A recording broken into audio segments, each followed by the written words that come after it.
அனைவருக்கும் அனைத்து வளங்களும் நலங்களும் கிடைக்கட்டும்.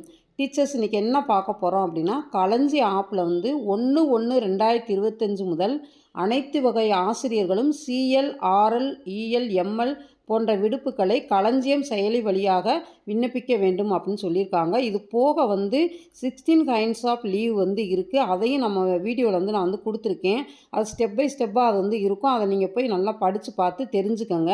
இப்போ வந்து இந்த லீவை வந்து நம்ம வந்து அப்ளை பண்ணுறப்ப அதுக்கு என்னென்ன ரூல்ஸ் இருக்குது அப்படிங்கிற பற்றி போய் பார்ப்போம்.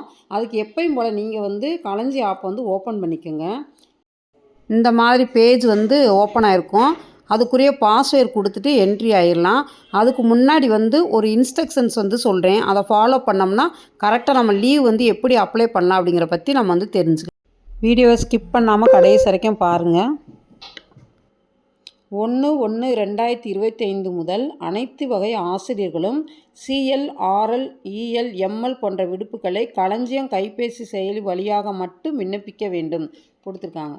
அடுத்து இது என்னென்ன பண்ணணும்னா, இப்போ சிஎல் விண்ணப்பிக்கும் போது அரை நாள் தேர்வு செய்பவர்கள் காலை மதியம் என தேர்வு செய்ய தேவையில்லை. ஒரு பாயிண்ட்டு. செகண்ட் பாயிண்ட் பார்த்திங்கன்னா, ஹாஃப் டே என மட்டும் தேர்வு செய்தால் தற்போது போதுமானது. அதில் அப்படி தான் கொடுத்துருக்காங்க. இப்போ நான் உங்களுக்கு கூட போட்டு காட்டினேன் அதை. இஎல் விண்ணப்பிப்பவர்கள் லீவ் ரீசனில் அதர் செலக்ட் செய்து காரணத்தை பதிவு செய்தால் போதும். லீவ் ட்ராவல் கன்செஷன், இந்த லீவ் வந்து யாருக்கு அப்படின்னா, பணி மாறுதலில் ஒரு பள்ளியிலேருந்து வேறு பள்ளிக்கு மாறியவர்களுக்கும் மட்டுமே. எம்எல் விடுப்புக்கு விண்ணப்பிக்கும் போது அப்லோடு செய்யும் medical certificate and application file size 1 MB குறைவாக இருக்க வேண்டும். 1 MBக்கும் குறைவாக இருந்தால் தான், இப்போ நான் உங்களுக்கு வந்து அதை லைவாகவே நான் வந்து டெமோ மாதிரி போட்டு காட்டினேன். 1 MB குறைவாக இருந்தால் தான் அதை வந்து அப்ளை பண்ண முடியும். இதெல்லாம் முடிச்சுட்டு ரொம்ப ரொம்ப முக்கியமான பாயிண்ட் எதுனா, அப்ரூவல் குரூப்பில் HM அல்லது BO இரண்டில் ஏதாவது ஒன்றை தேர்வு செய்ய வேண்டும். உங்களுக்கு எது எனபிளாக உள்ளது என பார்த்து தேர்வு செய்யும். இப்போ நான் உள்ளே போய் பார்த்தப்ப இன்னும் HM, BO வந்து எனபிள் ஆகலை. இனிமேல் தான் ஆகும்னு நினைக்கிறேன். இது வரைக்கும் ஆகலை. நான் பார்த்த வரைக்கும் வேறு ஏதோ வேறு மாதிரி வந்துருந்துச்சு. அதனால் வந்து எனபிள் ஆன பிறகு HMஆ BOவா அப்படிங்கிறத நீங்கள் வந்து தேர்வு செஞ்சுக்கணும். இரண்டுமே எனபிளாகவும் இருக்கலாம். ஒரு சில டயத்தில் ரெண்டுமே எனபிளாக இருக்கலாம். HM வந்து அப்ரூவல் கொடுப்பாங்க.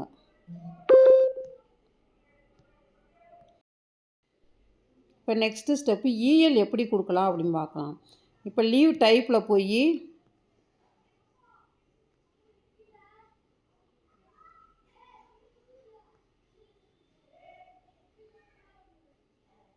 ஏன் லீவும் கொடுத்துருங்க. கொடுத்துட்டு எந்த டேட்டோ அந்த டேட்டை வந்து இதில் வந்து டச் பண்ணிக்கோங்க.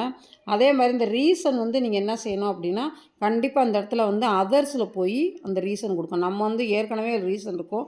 அதர்ஸில் போய் என்ன ரீசனோ அந்த ரீசன் வந்து இந்த இடத்துல அடிச்சுட்டு அதே மாதிரி கொடுத்துருங்க. சிஎல் கொடுத்த மாதிரி கொடுத்துருங்க.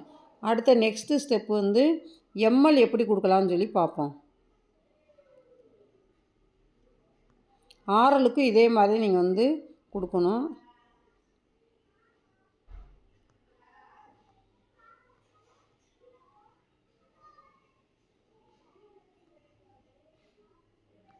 இப்போ இதில் பார்த்தீங்கன்னா நிறைய லீவ் இருக்குது. நான் 16 வகையான லீவ் சொன்னேன்ல, எல்லா லீவுமே இருக்கும். அந்த லீவுக்குரிய எல்லாமே வந்து எப்படி எடுக்கலாங்கிற ரூல்ஸ் எல்லாமே வந்து நம்ம வீடியோவில் நான் வந்து கொடுத்துருக்கேன். அதை படித்து பார்த்தாவே அதுக்கு தகுந்த மாதிரி நம்ம வந்து லீவ் வந்து எடுத்துக்கலாம் நம்ம. அதேமாதிரி இப்போ நம்ம வந்து எம்எல் எடுக்கிறோம் அப்படின்னா, இந்த இடத்துல போய் லீவ் டைப்பில் போய் எம்எல் அப்படிங்கிறத நீங்கள் போய் செலக்ட் பண்ணிக்கோங்க. பண்ணிவிட்டு எந்த டேட்லேருந்து எந்த டேட்டுங்கிறத இந்த இடத்துல வந்து கொடுத்துருங்க. கொடுத்துட்டு நம்ம அட்ரெஸ்ஸு, இந்த ரீசன் வந்து என்ன ரீசன் அப்படிங்கிறத கொடுத்துருங்க. கொடுத்துட்டு இதை வந்து ஆன் பண்ணிக்கோங்க. ஆன் பண்ணிவிட்டு இந்த இடத்துல பாருங்கள், do you want to upload a ஃபைல்னு கேட்டிருக்கு. இந்த இடத்துல அட்டாச் ஃபைல் இருக்குல்ல, அதை போய் டச் பண்ணிவிட்டு நான் ஏற்கனவே வந்து 1 MBக்கு வந்து எடுத்து வச்சுருக்கேன். ரீசெண்ட்டுங்கிற டச் பண்ணிவிட்டு ரீசைஸ்டு ஃபோட்டோஸ்ன்னு இருக்கும். கொடுத்தீங்கன்னா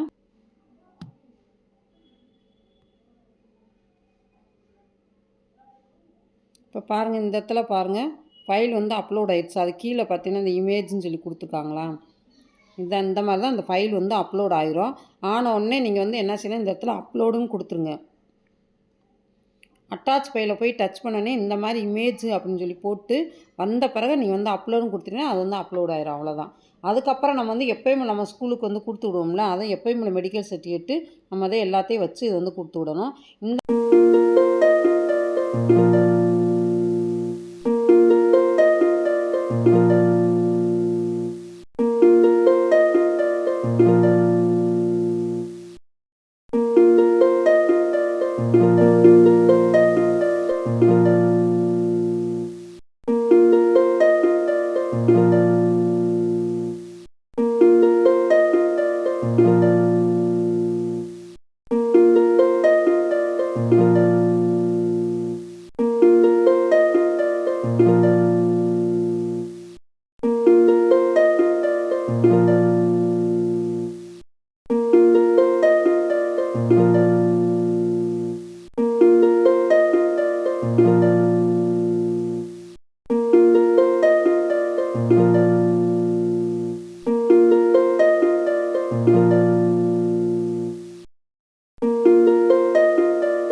மறக்காமல் இந்த சேனலை லைக் பண்ணுங்கள், ஷேர் பண்ணுங்கள், சப்ஸ்கிரைப் பண்ணுங்கள். தேங்க்யூ.